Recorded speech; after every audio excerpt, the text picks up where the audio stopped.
Hello Boro fans, it's Joe from Boro Fan TV and this is the preview for the upcoming game on Tuesday the 2nd of March with a 7pm kickoff as the Boro take on Coventry City in the Sky Bet Championship at St.Andrew's Trillion Trophy Stadium. Well Boro fans, it was a hard-earned point I must admit, in our last game against Cardiff City. In my opinion, I think it's a point gained. We were going up against a top team in the form that Cardiff have been for the last few games. And it was a game, there was amount of openness in that game. We had chances, they had chances, and we dominated most of possession. And then one long throw, obviously gave Cardiff the lead inside just before half time. We fell victim to a long ball routine, and Sean Morrison capitalised on it. And I don't know who was supposed to be at the back post, but in my opinion, someone had to be at that back post to at least keep it out. But in the end, Cardiff went in front at half-time. And in the second half, pretty much the same again. A bit of openness was needed and a lot of creativity was needed for us in order to get that goal. And obviously we did. We threw in the likes of Naskins Kabada on, who proved the difference, leading up to our goal in the 80th minute. It was just one hell of a crossing, and Paddy McNair pounced on from close range for his first goal of the season to draw us level. And obviously a hard-earned point gained at the end, even though most Boro fans will probably disagree with this. But at the end of the day, it was a point gained. Even though teams around us have started winning, like Barnsley picked up a massive win in the weekend as well. So Boro slipped down to 9th in the league. We're now currently about 5 points off a playoff place at the moment, going into the game coming up on Tuesday. As I said in my last preview video, this will be our second trip to the St Andrew's Trillion Trophy Stadium this season. Obviously, Coventry are currently ground sharing at Birmingham City's grounds for the last couple of seasons now. For my opinion, I really do hope Coventry get some sort of ground in their town very soon. I must admit, even though they have difficulties with their owners at the moment, I really do hope that Coventry find some sort of way of getting back football back in their city soon. Either way, going on to our squad, going in for the game, obviously it was a surprise really to see Marcus Tavernier back a week before schedule really, because even though Warnock said he was supposed to be a week out from returning to first team selection, but Warnock took a gamble, brought him in, and you can see why we definitely missed Tav the last few games that he's been out. So obviously he's back in the squad. Obviously by the looks of things, I won't be surprised if Yannick Balassi will probably make his return to full fitness soon and available for selection if he was that same sort of time frame as Tav. But I think Ashley Fletcher is obviously a couple of weeks away from return to the first team action after he picked up his injury in that hammering by Bristol City the other day. But apart from that, obviously we know with Marcus Brown, he's out for the season, so I pretty much got a full bill of health, nearly enough at the moment, apart from obviously him, and we're pretty much ready to go from there, obviously.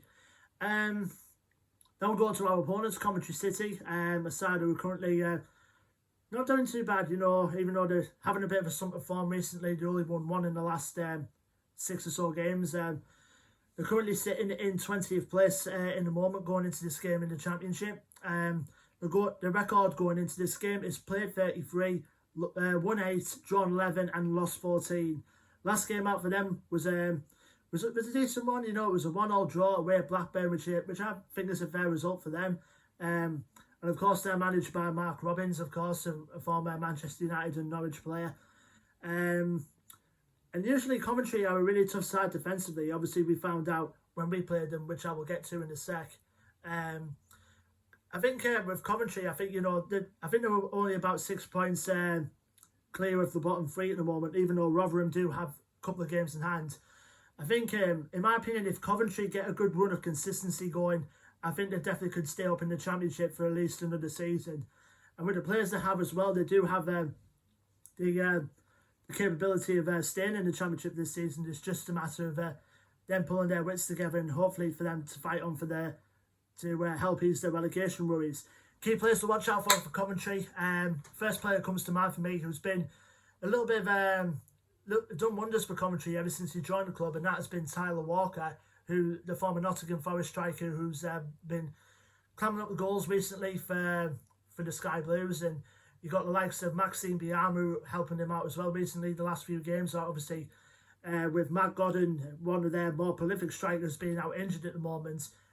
Those two have been gelling in well and been the main strike force recently for Coventry. Other players as well. Another player that's been recently impressing me for Coventry recently has been Gustavo Hamer. The Dutch midfielder has been a wonder for them since he joined them, you know, obviously back in last summer. And they've got the likes of Matty James, the former Leicester player as well. He's been doing well recently for them. And they also got the likes of Carl McFadzean, Dominic Hyam as well. Sam McCallum as well. They've all got pretty good players, as well as Fankati Darbo as well. Have been really impressed with him recently. So, like I say, they're a good start, Coventry. It's just a matter of them keeping consistency if they want to help ease their relegation worries, and hopefully, fingers crossed for them, stay in the Championship for at least another season. So, because they're a really tough side to play against. As we found out the last time we played them at the Riverside back in October, you could tell we obviously knew that they were a tough side to break down, and obviously they did well defensively from the first half and onwards, and it took them to about the 80th minute to break their resistance. We've got like goals from Britton Sombalonga and Jed Spence, obviously guided Boro to a 2-0 win at the Riverside on that occasion. So from the way I see it, Boro fans, we've got a tough round of fixtures coming up after this one. So let me know in the comments, do you think this game coming up on Tuesday is a must-win going into those games for Boro?